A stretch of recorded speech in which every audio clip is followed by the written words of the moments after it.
Here we go.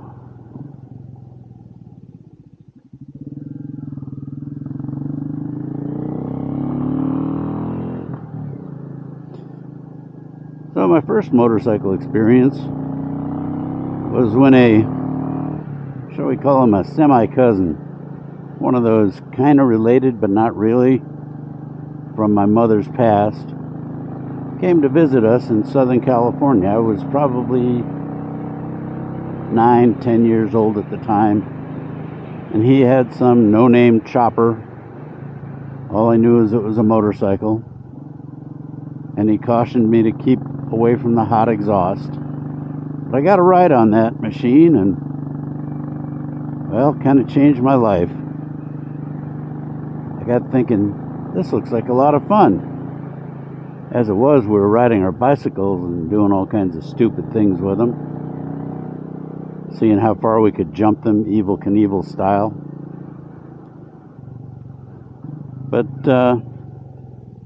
it was a couple of years later that we moved to rural Illinois. My neighbor got a little Honda CT70 for Christmas. He was thrilled for about 5 minutes. He offered me a ride, and I, of course, took him up on it. In fact, every time he wheeled it out, I was there to ride it for him. I know some people aren't motorcycle people. I'm not sure how their brains work. Glad I don't, because ever since those days on that little Honda 3-speed semi-automatic, I've been hooked on motorcycles. Is it a bad thing? Well, maybe. Is it dangerous? Sometimes. Is it fun? All the time. So when we moved a couple of years after that, moved back to California, and I didn't have a neighbor to mooch off of anymore, my father tells me, "You need your own motorcycle." I said, "But I'm 14. I can't get a license." He says, "Well, then ride on the dirt." I said, "Okay, but I have to ride on the street to get to the dirt." And he said, "Well, then just don't get caught."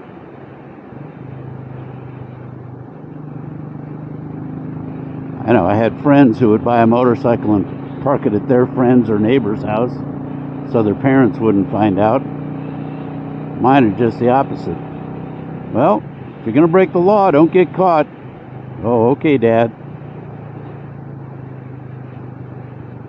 So that further fueled my adrenaline and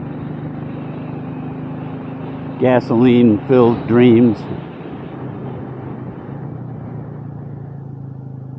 Bought my first bike. It was a little Honda Street 90 with knobby tires and a short cut-off muffler, so it was kind of loud. And I rode the wheels off that thing. I could keep up with bikes more than twice my size.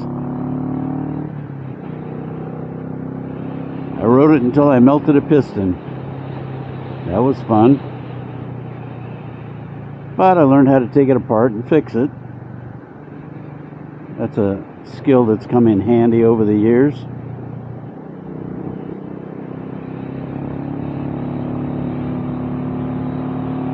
And with few exceptions, ever since that time, I haven't been without a motorcycle. Sometimes several. Had some projects that I built up. Had some brand new bikes, had some antique bikes. Whoa, a little slippery there.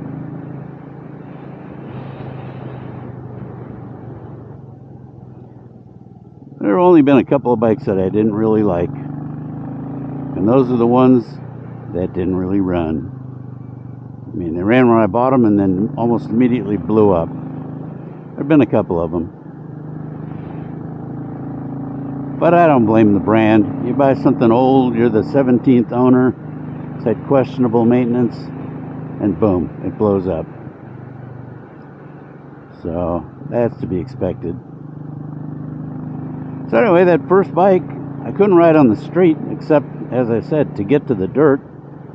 That posed a problem, because they put gas stations on streets, not on dirt roads, not along the railroad tracks, places that I was able to ride. So where am I going to get gas from? Well, Dad had a car with a full tank of gas. I figured out how to work a siphon hose. Well, I wouldn't call it figured out. The first time was pretty bad. Belly full of gasoline. Had to stop every few minutes and dry heave whatever was left in my stomach after having swallowed a couple of cups of premium leaded gas.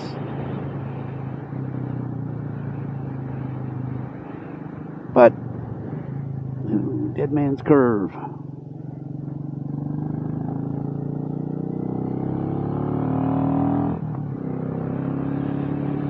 But that worked for a while. Filled up my gas tank. But the next time around, I didn't want to be sucking on that hose and swallowing gasoline and puking all day long when I'd rather be riding. So I thought there's got to be a better way, some way of sucking the gas out of the tank without it involving me or my stomach. Well, Mom had one of those Electrolux vacuum cleaners, the kind that look like a jet engine, kind of sound like one too.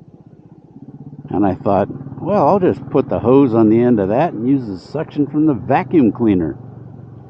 Only thing is, I guess the hose wasn't quite in far enough, so instead of gasoline, it was just sucking the fumes.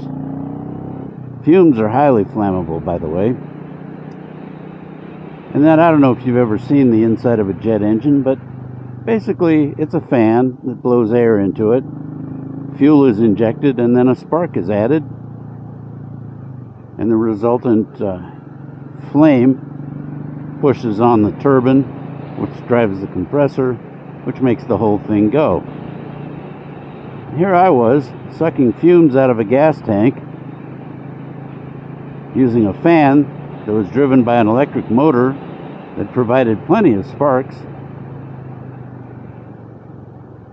and that ignited the gas fumes as they came flying out the back end of the vacuum cleaner.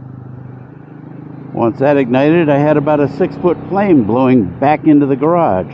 I had a hose stuck down the gas tank of a car, holding the two hoses together with my hand, and a flame blowing back into the garage. That was some exciting times. My biggest fear was if I turned off the vacuum cleaner, the flame would rush back up inside, who knows how far, into the vacuum cleaner, into the gas tank, cause an explosion, and be a really bad day. So,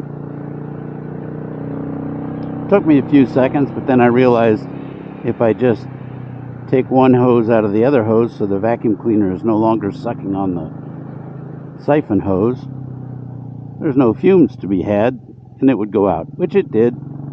And eventually I figured out other means of stealing gas out of my parents' car.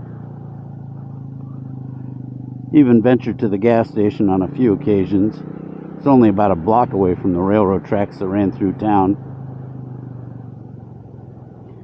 We did used to ride around along the railroad tracks, through the creek beds. At some point, the neighbors started calling the police. First, they showed up with their big Dodge Cruisers. Had one chase me one time. I got away over a footbridge through the park. Fortunately, my garage door was open, locked the rear brake, laid it down, And I'm not saying had to lay it down like people say all the time with their stupid why they crash. I just wanted to have the bike slide into the garage and me stop before I hit the back wall. And sure enough, bike rammed into the back wall of the garage. I rolled up onto my feet, grabbed the garage door, slammed it shut just as I heard the roar of that V8 police cruiser roaring up my street. They never did catch me. And we had fun teasing them. We'd wave at them and then cut through a creek. Then they got smart. They thought they got a pair of Honda 350 street bikes, CB 350s. And they decided to chase us with those, but of course, they couldn't catch us. Neither I nor any of my friends ever got caught.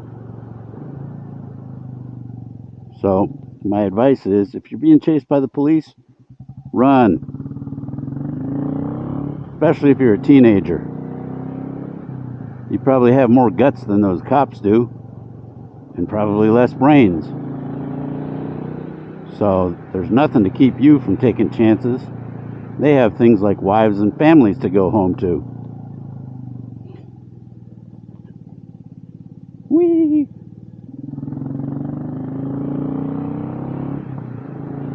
Alright, well, I guess that's the moral of my tale.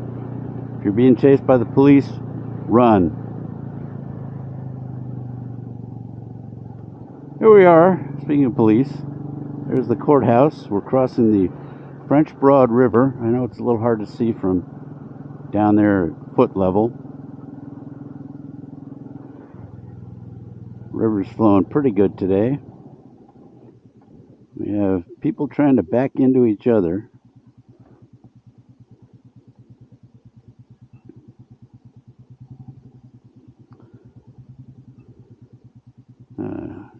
I stop at all railroad crossings. Okay. There's people driving around trying to bump into each other. Alright, we're stopping off at the Grateful Organic Diner. Trying to pick up a smoothie. They're always good here.